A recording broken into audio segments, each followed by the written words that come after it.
Now we're going to go back into the Antweight 1 pound class, but this time with rookies. So these are first-time builders, first-time drivers. And the first one's up, we're going to have Vicky with Dizzy Demise in the red corner. And that will be going up against Anya with Rainbow Barf in the blue corner. So if you're wondering about getting into robotics, and combat robotics in particular, here's a great example of where you can get started. Age is no question. We have had people from 9 to, well, maybe not quite 90, but 79 joining us here. And it's never too early or too late to get started. We have 4 drivers here, I think, under the age of 10.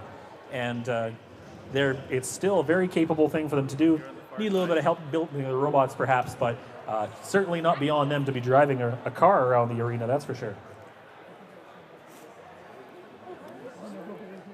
So Anya is just going to get set up over in the blue corner here with Rainbow Barf. This one here is based on the Fingertech Robotics Viper kit, customized with some beautiful artwork by Anya herself.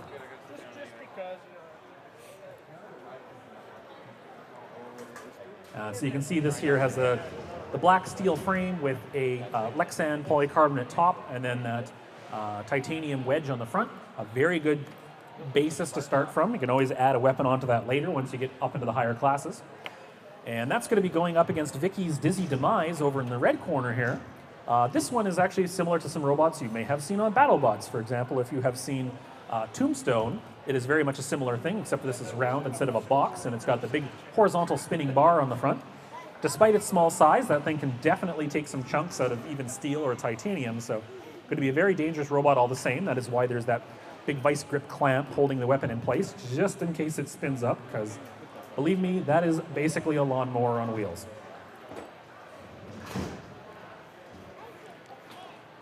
So what she's probably going to be going for, Dizzy Demise, is try and take out the wheels. They are exposed on the Viper kit, so it is possible you might be able to chop them up and get them stuck so they can't drive around. That's also the reason why Dizzy, which is using very similar style of wheels, has them actually encased inside of its body, so much harder to reach those wheels and damage them. Once you're ready, you can hit your green button. Oh, yeah. All right, the drivers are ready, so we will start this in 3, 2, 1, fight! All right, Dizzy getting its weapon spun up there. Looks like it's a little bit glitchy at the start, but there we go. Now it's up to speed. And, getting a little bit hooked on the ground there. Having a little bit of trouble driving once it's spun up. There it goes. Must have a lot of magnets holding that one to the ground there as Rainbow Barf gets underneath of Dizzy Demise and pins it up against the wall. There we go. Now Dizzy Demise getting back out there. Weapon spun up to about half speed. Trying to get around the side of Rainbow Barf. Oh yeah, as soon as that spins up, she starts having trouble controlling it. So it's going to be a little bit difficult here. Again, it is the first time with this robot, and it looks like it's got a bit of a trade-off between drivability and that weapon speed, but you know what? Probably not going to need 100% throttle on that weapon today. Instead, just being a question of trying to direct it appropriately as she gets just in front of Rainbow Barf here, into the backside, taking a nick out of the paint job and bouncing off the titanium wedge on the front of Rainbow Barf. This really is the hardest part of robot combat. When you see the drivers in the veteran classes are just whipping around with these robots, and then you see the rookies, the big hard part for the rookies is just being able to drive these things. These are not your average remote control car from Toys R Us or something like that. These do not drive well. We built them, which means they probably suck. And getting them to drive is really difficult, especially when you start getting the floor nicked up and full of crud and everything else. Driving is, I think, over half of the challenge with combat robots. I mean, building an effective robot is tricky in itself, but driving it is a whole nother challenge that really just comes with experience. All right. Oh, I see what's going on here. So the other thing to watch out for with these robots, especially the ones that are invertible, is that when they get flipped upside down, the controls are all reversed, which makes them very difficult to drive, as if they weren't difficult enough to drive. So Vicky here trying to figure out how to drive this robot.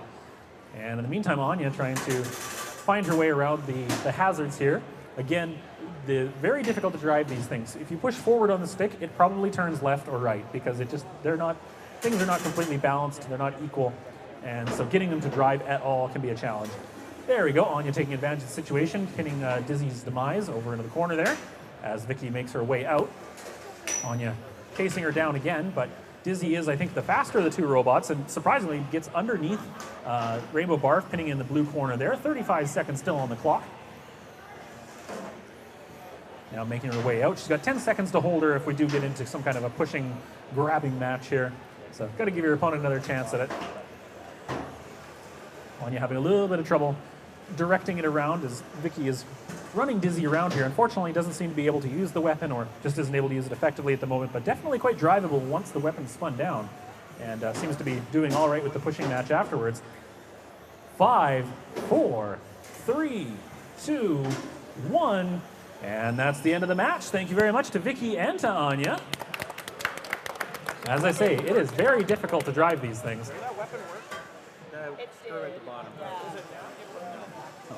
I mean, you can try spinning it up again. Okay. Judge is just checking to see if there's some damage going on here. Unfortunately for Dizzy, if the weapon does get damaged in the process of the combat, even if it was herself, it's still damage. And yeah, it looks like that weapon is not working anymore. At least not entirely. So once again, the judges, we've got 3 of them here, and they're having to decide on damage, aggression, and control as to who the winner of this match will be.